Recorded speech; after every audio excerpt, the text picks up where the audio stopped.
Okay, let's go over 12.2, and we're going to introduce you to our last exponent rule, and it's called the negative exponent rule. And basically it says if b is a real number, in this case b can't be 0, and if n is any integer, and remember an integer is a positive or negative whole number, or 0, then b raised to the minus n is equal to 1 over b to the n. And similarly, b raised to the n is equal to 1 over b to the minus n. So what this does, if you think about it, this rule allows us to take a negative exponent, and this is a value here. We don't know what it is because we don't know what b is, and we don't know what n is. But I'm going to put it over a division line. I'm going to put it over 1. Anything divided by 1 is the same. And it allows us to express the exact same quantity by taking the base with the negative exponent and move it under the division line. So when we move it under the division line, what remains is not 0 but 1. And when we move it under the division line, the price we pay is that the exponent changes sign. So for the same reason, if I have b to the n, I can write that as b to the n divided by 1. That doesn't change the value. I can move, if I want to, and it all depends on what you might want to do, I can move that term under the division line. Just like I did before, the price to be paid is that the exponent changes sign. And remember, 1 is left behind. So here's two examples. 2 to the minus 2 is equal to 1 over 2 to the 2. So we took the term 2 to the minus 2 and we moved it under the division line, and the sign on the exponent changes, and that gives me 1 divided by 4 because 2 squared is 4. And 3 squared is equal to 1 over 3 to the minus 2. So again, I took the 3 squared term and moved it under the division line. Is the price paid? The sign on the exponent has to change. So let's use this and do a few problems. This, in a way, is one of the simplest rules to remember because it's easy to remember that you can just move a term or a base with a given exponent above or below the division line, whichever way you want, and the price you pay as the exponent sign changes. In this case, what my math lab always does is we simplify each expression, and the result should be an expression with positive exponents only. And that's how it will be in my math lab too. So your homework. So this is 1a. So we have 3 to the minus 2. I'm going to go ahead and make that a fraction. You don't have to do this every time, but if you need that, that's fine. I want this to have a positive exponent, so I can get a positive exponent by moving that base with the negative exponent below the division line. And the price you pay is the sign on the exponent changes. And remember, when you move it, what's left behind is a factor of 1. So doing 1b, it's going to be very similar, but this is 8 times a to the minus 3. Well, again, if you want, you can make that expression, it's a factor of 8 times a to the minus 3. You can make that into a fraction by dividing it by 1. It doesn't change anything, but it does add a division line. So let's look over here at the numerator. So 8 itself is fine. It has an exponent, and that exponent is 1. It's positive, so it stays up here. But the a to the minus 3 needs to get a positive exponent. So I move it underneath the division line, and the minus 3 becomes positive 3, and I'm done.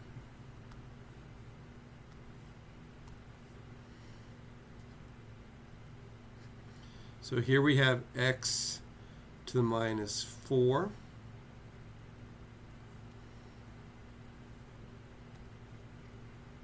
over y to the minus 3. So I already have a division sign on that. So I'm going to write a division line on the other side.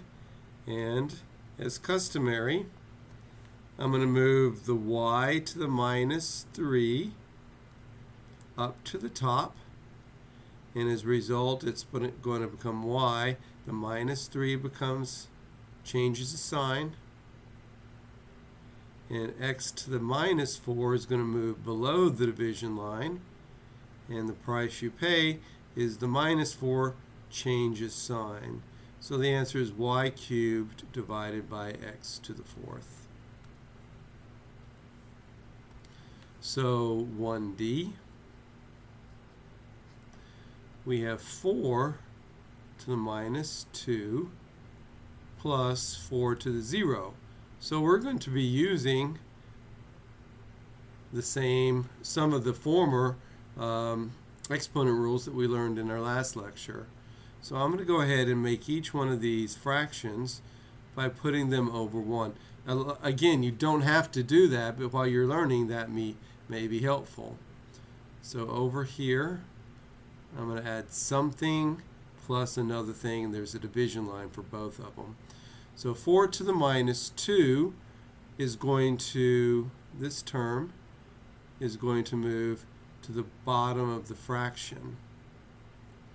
And as a result, the minus 2 becomes plus 2, and it leaves behind a 1. Now 4 to the 0th is equal to 1 by the zero exponent rule, and that's over 1. So we can simplify this more. That's 1 over 16 plus 1 over 1. But 16 is going to be our LCD, so I can express 1 divided by 1 is 16 divided by 16. And now I have a common denominator, and I just add the numerators. 1 plus 16. So that gives me an answer of 17 over 16. Not quite what you expect when you see something like 4 to the minus 2 plus 4 to the 0th, that's going to be equal to 17 over 16. This is a rather mundane fraction, and this is a really odd way of expressing things, but indeed they are equal.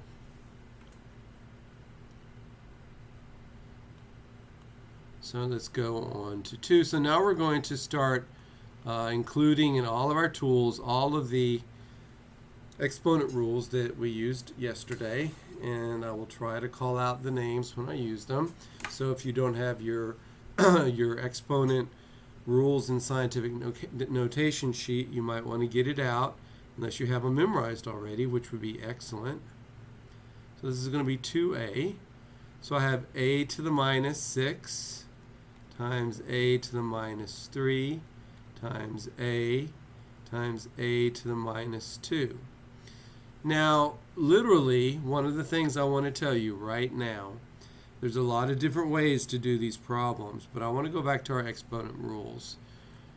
Since we've now introduced the negative exponent property, when we go up to all of these other rules, notice it says suppose m and n are positive integers. You can ignore that from now on. You can, what I mean ignore is you can mark out the word positive. M and n can be any integer. except with some possibility of 0. They can never be 0 if the base is 0, but you don't really have to worry about that. So suppose m and n are integers. Suppose m and n are integers. They don't have to be positive. And that's exactly how we're going to solve this problem. We'll actually solve this one two different ways. So I'm going to go ahead and use the product rule for exponents. And remember, a, just written by itself, is a to the first power. The base is the same in every case.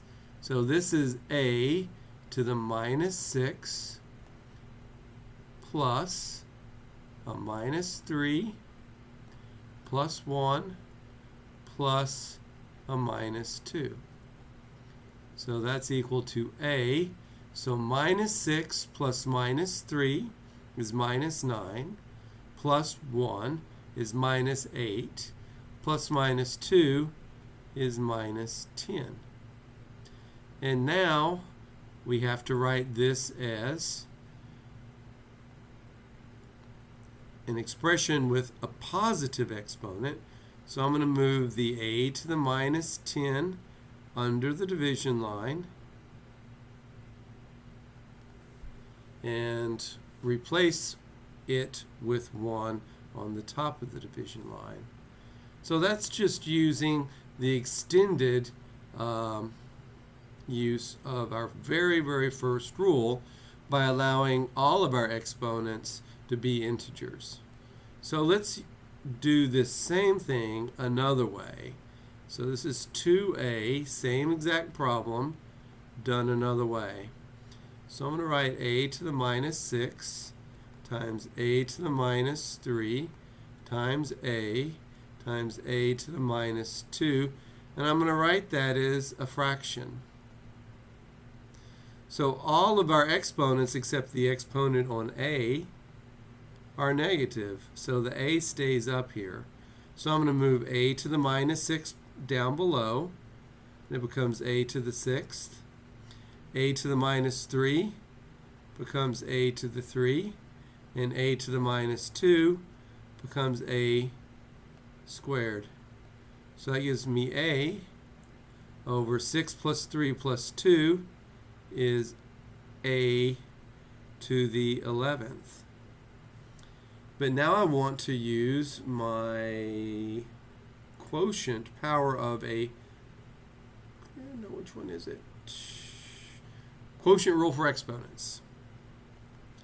Recalling that's a to the first, that is equal to the a to the 1 minus 11, which is equal to a to the minus 10, which what we just noted up there is equal to 1 over a to the 10th. So we got the exact same answer both ways, and that's the whole point of these exponent rules. There's a lot of different methods you can use to proceed, and that was just two different ones. And I don't really have a preference, and I don't think my math lab cares how you do it as long as you get the right answer. You can correct me in an email if I'm wrong about that. So we're doing number B, 2B.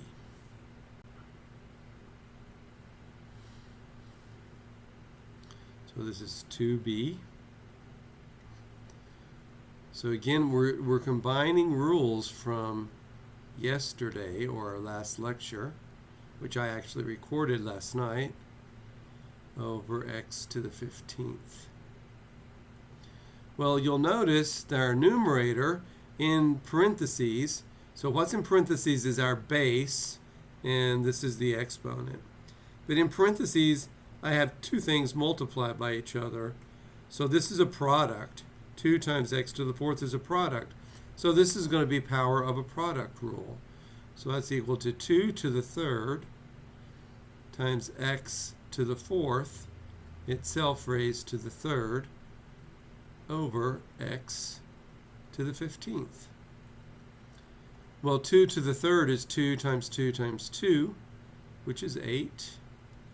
X to the 4th to the 3rd, using the power rule for exponents gives me x to 4 times 3, which is 12. And then I have this over x to the 15th. And literally, I can do this another way, and I'm going to show you another way.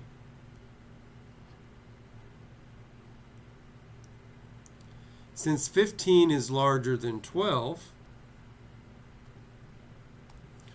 I'm going to move this factor down below the division line. So the price you pay is we have a change in sign. So 8 cannot be simplified, but here I have x to the 15 times x to the minus 12. And by our very first rule, the product rule for exponents, this is x to the 15 minus 12. So the end result is 8 divided by x cubed. Many different ways to do that. If you pause this and you got this result but did a different set of steps than I did, it's okay, because I'm assuming the fact that it's very, very difficult to get that answer by mere chance. So if you got this answer, then you probably did everything right, just a different way than I did. So let's do 2c. So again, we're going to see power of a product rule, because my base here is the product of, I'm going to assume that's y. I'm going to say it's 8. Maybe you all have different eyes than I do, but I'm going to say that right there is an 8. And it may be obviously an 8 to you, and you're wondering why I need to even ask the question, but that's okay. So this is a product of factors, so I'm going to use the power of a product rule. So this is x to the minus 2 raised to the minus 2 times y to the 8th raised to the power of minus 2. So again, now I'm going to use the power rule for exponents. So this is x minus 2 times minus 2 is plus 4. And this becomes y. 8 times minus 2 is minus 16. So I'll put that over a division line. So that's equal to x to the 4th is good. It has a positive exponent, but I'm taking the y to the minus 16 and moving it underneath. And the result is the sign changes on the exponent, and I have y to the 16th power. And that's good. I have positive powers. Now here's a bonus type of question. This is just a bonus. I feel very, very certain that my math lab is not going to ask you this, and I won't ask you this. But I want you to go ahead and verify on your own time that this right here, x to the 4th divided by y to the 16th, is the same as x divided by y to the 4th raised to the 4th power. So the rule you'll need to use will be power of a quotient rule and the power rule for exponents. And you will see that this expression here is identical to this one here. Which one is better? It depends on the context of the problem. If I'm looking for something that is raised to the 4th power, clearly this one is better. If I'm not looking for something raised to the 4th power, then this one might here be better. It just depends on the problem and the context it occurs. Just for a math lab, just do what it asks you to do. So here I have I'm doing number D, right? Let me check. Yes, I did C, so this is D.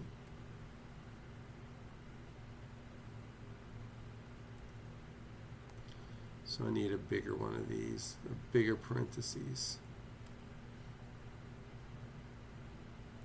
So I have minus 6 x squared y to the minus 3 over minus 12 x to the 5th y to the minus 6. So here's how we're going to do this. Well, there's two different ways, but I'm literally going to consider these different parts. The minus 6 divided by minus 12. I could have written these better. The x squared divided by x to the 5th. And then the y to the minus 3 divided by y to the minus 6. And just so you know, this is equal, the reason being is this is equal to minus 6 divided by minus 12 times x squared divided by x to the 5th times y to the minus 3rd over y to the minus 6. So I've got this in this right here. It's kind of in my mind. Sorry. I was trying to put some humor in things and I cannot draw, so I might as well stop right now. This is what I have in mind when I'm doing this. I'm just being lazy and I don't want to write all this down here. So minus 6 divided by minus 12 is the same as 6 divided by 12 because a minus divided by minus is a plus. So the 6 becomes a 1 and the 12 becomes a 2. Because 6/12 is equal to 1/2. That's the reason. So x squared divided by x to the 5th, I'm going to put x to the 5th and move the x squared. Since 5 is greater than 2, I'm going to move the x squared term below, and it's going to become a minus 2. And for here, what I want to do is I'm going to move, since minus 6 is greater than minus 3 in absolute value, I'm going to leave y to the minus 3 up there and move y to the minus 6 to join it. But the minus 6 becomes 6 because it crossed the division line. So now this is 1 times y to the minus 3 times y to the 6. So I don't need the 1 there. So y to the minus 3 times y to the 6 is y. The bases are the same. So this is literally the product rule for exponents. So this is y to the minus 3 plus 6 over 2. Notice our bases are x, they're the same. So again, I can just use the product rule for exponents, 5 minus 2. So this becomes y. Minus 3 plus 6 is the same as 6 minus 3. So that's y cubed over 2. And x to the 5 minus 2 is the same as x to the 3rd. And again, you should be comfortable if I did the following. Now again, I do not require this, nor do I think my math lab does too. This is the same as 1/2 times y to the 3rd over x to the 3rd, which is the same as 1/2 times y divided by x raised to the 3rd power. Again, I want to reiterate that this answer is perfectly fine. But if the occasion required me to find something raised to the third power, then I just found that thing raised to the third power. It's y divided by x. Okay, so that was 2D. So let's go on. These look complicated. They're really not that bad, but it does require that everything come together. So again, I suggest you try these on your own. Pause the video. If you can't read them from the screen, you can print these off on your own. I'm using the exact same thing that you all have access to, and this is 2e. So we're going to be using all of our exponent rules. And here is a note. Since we're using all of our exponent rules, there's a lot of different ways we can do all of these problems. I'm going to do it one way. If you do it another and get the same answer that I do, again, in all likelihood, that means you're doing everything right, because the odds of you getting it by pure luck and doing something wrong is really low.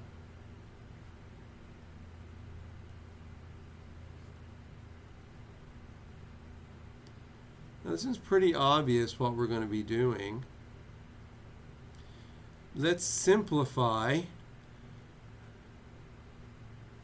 Well, I could, if I wanted to, I could simplify what's in parentheses, m to the minus fourth, by writing to the minus 2, by writing it as 1 over m to the fourth times minus 2. But I'm going to argue that that's not a good simplification. That's, the book says the final answer, well, the book or the instructions say the final answer must have exponents that are to positive powers. And it doesn't say every intermediate step has to have them. So literally what I'm going to do here is I'm going to look at the numerator and I'm going to use the power rule for exponents. So this is m times m raised to the minus 4 times minus 2. So that's m to the 8th power. And down here again I'm going to use the power rule for exponents. And this is going to be m raised to the minus 2 times minus 5, which is minus 10. So you can do this in a different step, but I'm going to go ahead and simplify the numerator first by using the product rule for exponents. The base is the same, they're both m.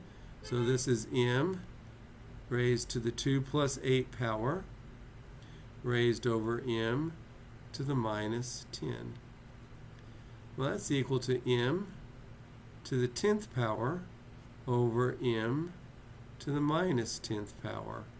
Well, we want these to positive exponents, so I'm going to take the minus 10 underneath, all of this right here, and I'm going to move it up here across the division line. In doing so, that gives me a change in sign, and not minus 1, sorry, a 1 is left behind, but the minus 10 becomes 10. So now I can just use the product rule for exponents. This is 10, m to the 10 plus 10 divided by 1. Since it's divided by 1, I'm just forgetting it, which is equal to m to the power of 20. So let's do number F.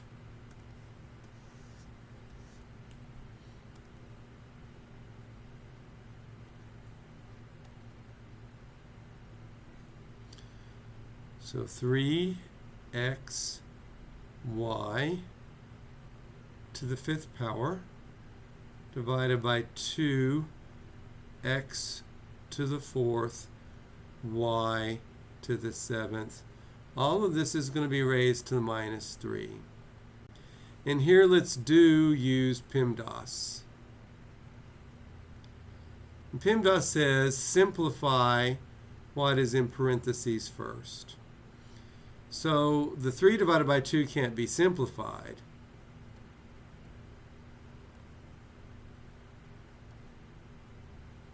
So I'm just working on what's in parentheses. So the 3 divided by 2 cannot be simplified.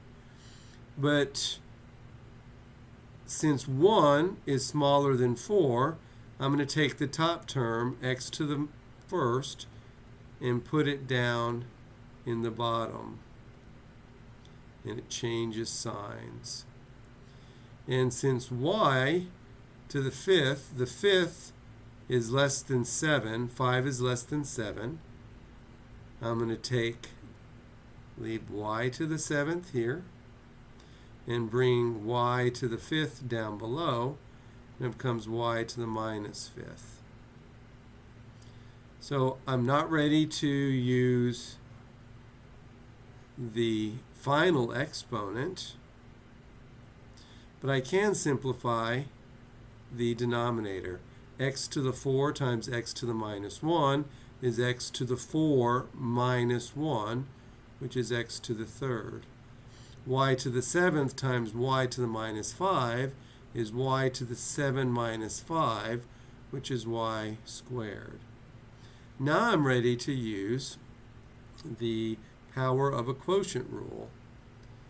So this is equal to, numerator is raised to, sorry, that's minus, the minus 3 power. And all of the denominator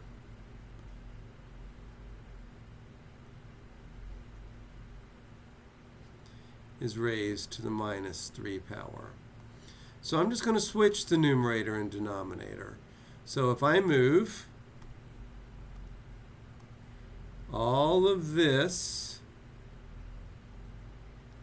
up to the top, I'm going to have 2x cubed y squared raised to the positive 3 power.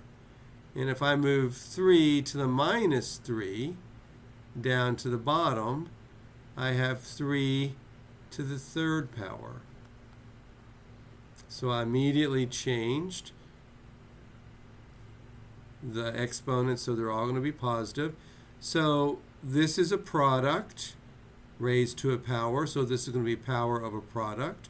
So the numerator is going to be 2 raised to the 3rd power, x cubed raised to the 3rd power, y squared raised to the 3rd power. And 3 to the 3rd power is 3 times 3, which is 9, times 3, which is 27. So we're almost there. So 2 to the 3rd power is 8. X to the 3rd is x to the 3 times 3, which is 9. Y squared to the 3rd power is y to the 2 times 3, which is 6, all over 27. And that can no longer be simplified.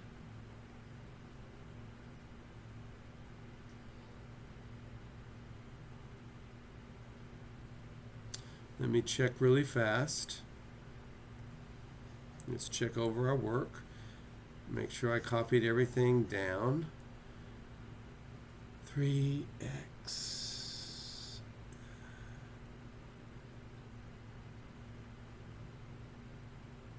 Yeah, so I feel good about that. So if I ever make a mistake and I don't catch it, you all can email me, and I would appreciate it. I try my best not to do that. But I don't have you in the class yelling at me, and I do miss you all in class yelling at me when I make a mistake. I honestly do. I'll be glad when all of this COVID-19 business is over. So this is 3a to the minus 3, b to the minus 2 power over 6 times a to the minus 2 power, b to the minus 5 power. All of this is to 0. So while your worksheet does not tell you, it needs to state that a is not equal to 0 and b is not equal to 0. This is important right here. It doesn't state it, but I'm telling you. Since a and b are not equal to 0, then 3 times some numbers, 6, none of these factors are equal to 0. So what's in between the parentheses here is some real number not equal to 0.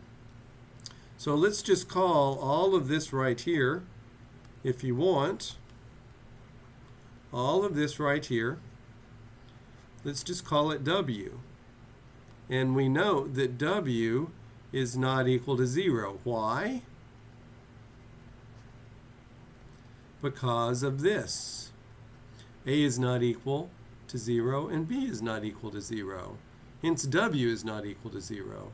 So this simplifies to W to the 0th power, and by the 0 exponent rule, that's 1. So here is the takeaway. I'm not writing your tests this time. You're taking them from my math lab.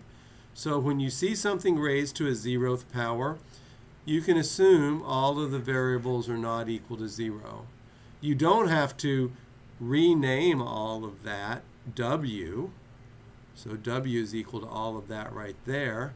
You can just simply say to yourself, well, since none of the variables are equal to 0, all of this junk here is some non-zero number, and as long as it's a non-zero real number, by the 0 exponent rule, that non-zero real number raised to the 0th power is equal to 1.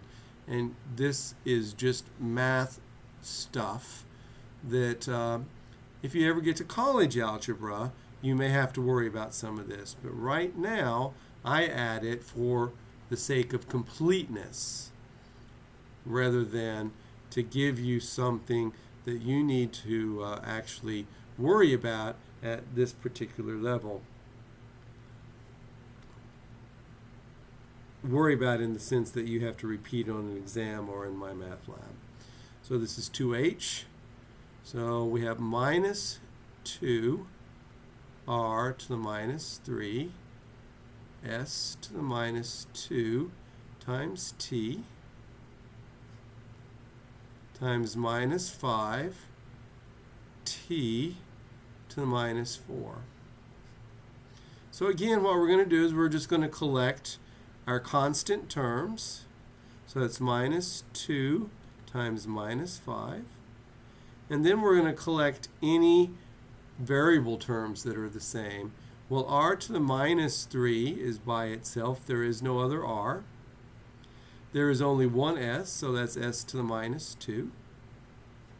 But there is a t times t to the minus 4. So let's simplify.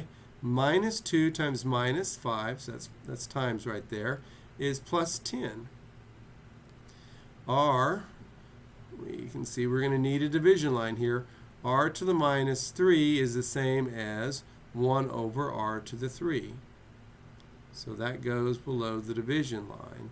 S to the minus 2, I'm going to put below the division line, and it becomes positive 2.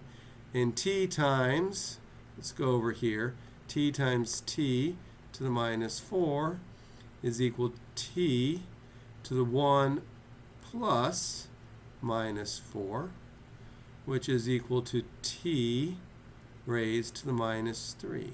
So this term right here is t raised to the minus 3, which I'm also going to throw beneath the division line.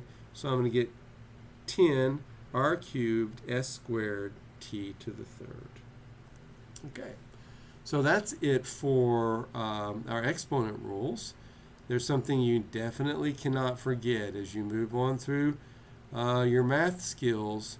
You need to know these really well. They're used again and again and again. So the next thing I want to do is talk to you about scientific notation. So the universe is large, really, really, really big in size. And we can get really, really small in size too. So much so that by using the base 10 to measure distances, I have to put in hundreds of zeros. Or to measure really small distance, I have to put in tens or 20s of zeros. So in order to get away with writing so many zeros, we have what's called scientific notation. And here's the definition. A number is written in scientific notation if it can be written in the form d times 10 to some power of n, where the number d is greater than or equal to 1, but strictly less than 10. So it has to be greater than or equal to 1, but it cannot be 10 or above. It has to be strictly less.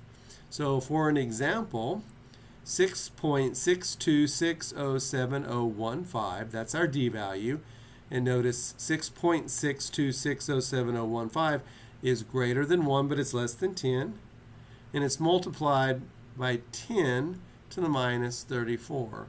So any of you Stranger Thing fans out there, this is Planck's constant right here. Now, actually, there's more than one Planck's constant. There's a Planck's constant for time and a Planck's constant for distance, and I believe this is the Planck's constant for distance.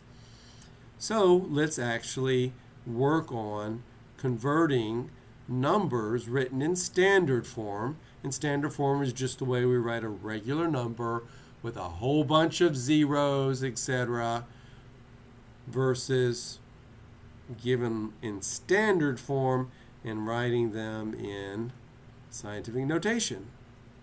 Oh, that's the wrong thing. So let's do that. It's not really hard at all. Just got to remember some rules. And the first rule is, let's do it this way. This is 3a. We want to write 83,000 in the form d times 10 to some value of n. N can be negative. That's fine. N can be 0. That's fine as well. So I have to find my d value. My d has to be greater than 1, but less than 10. So this is what we're going to do. We're going to note that the decimal place, we don't regularly write it, but if I were to put a decimal for 83,000, it would go at the very, very end. So what I want to do is I'm going to take that decimal and I'm going to move it right in between the, if I'm going from right to left, right after the very first digit and between the second. So that's going to give me a d value of 8.3. And notice 8.3 is definitely less than 10 and greater than or equal to 1. So that's a valid d value. So now I have to figure out the power of n. So notice that when I'm 8.3 is much smaller than 83,000.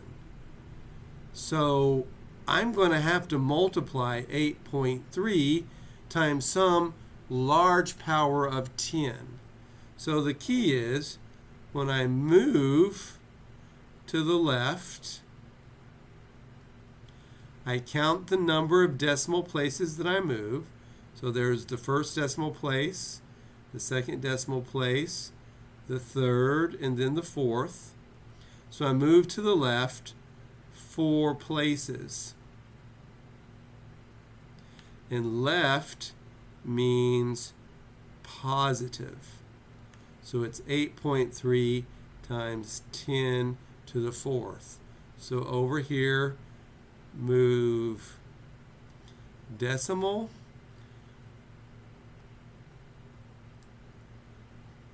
to left in converting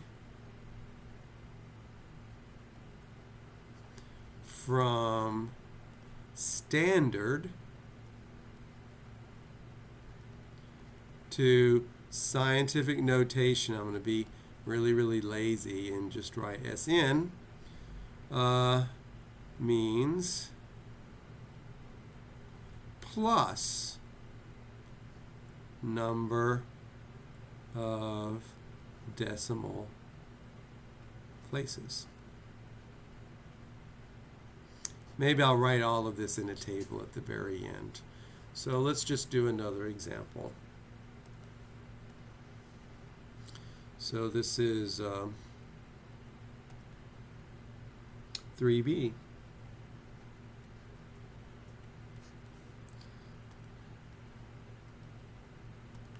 So I have 1,250,000. So this number is written in standard form.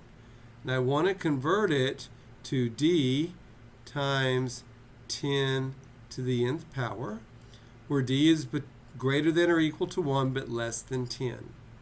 So what I do is I put where the decimal would be, and I move it 1, 2, 3, 4, 5, 6, right in there between the very last digit going from right to the left and the second one. So D is going to be 1.25. As soon as I get to the string of zeros, I stop. And my power of n, well, I moved it 1, 2, 3, 4, 5, 6. So I moved it 6 to the left. So that means n is equal to 6. And if you ever get confused, just remember 1.25 is much smaller than 1,250. So to get 1.25 times 10 to some number, that number has to be large. 6 can't be negative, because 10 to the minus 6 is 1 over 10 to the 6, which is equal to 1 over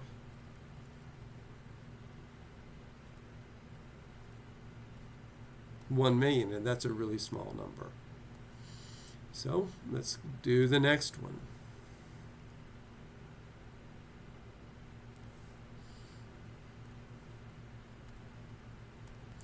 So we have 3C. So my leading 0, and there I start with my decimal.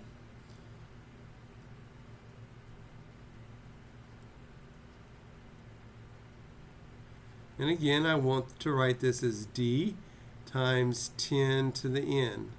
So I have to find my D value and my n value. So in this case, the decimal's already given to me.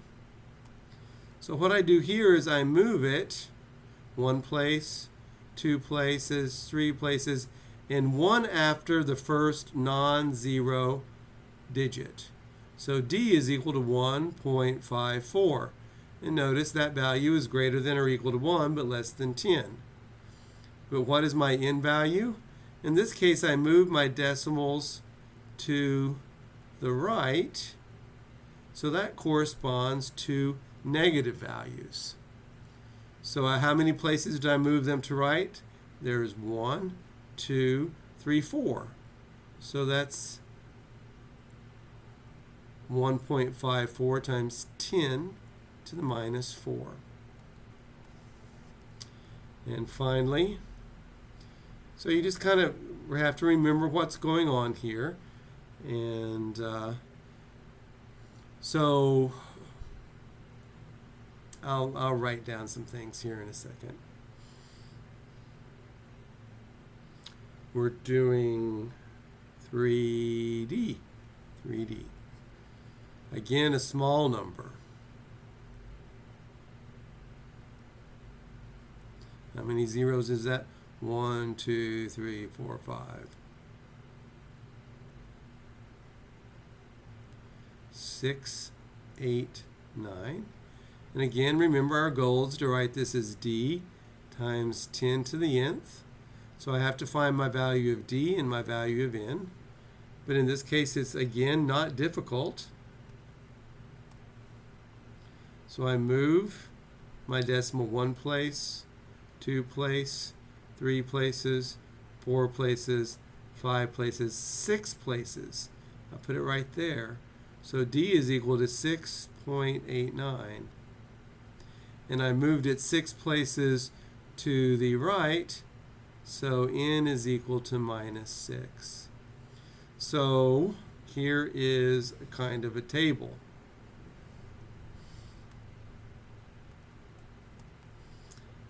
Value of number in standard form.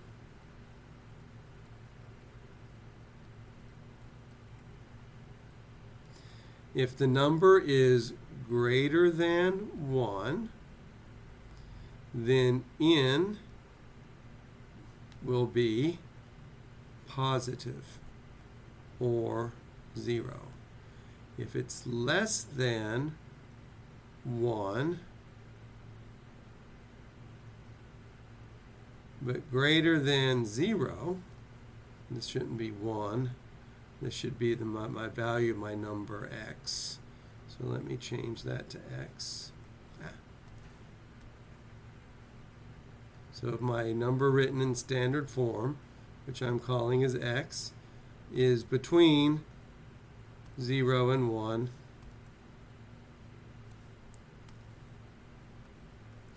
then n is negative.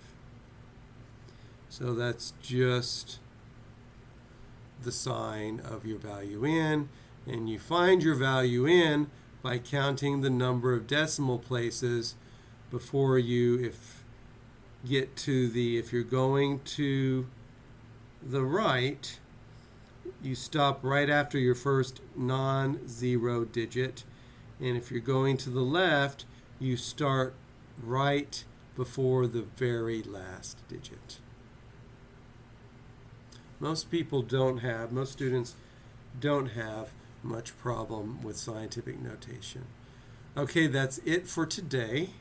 And tomorrow we will be covering 2.3.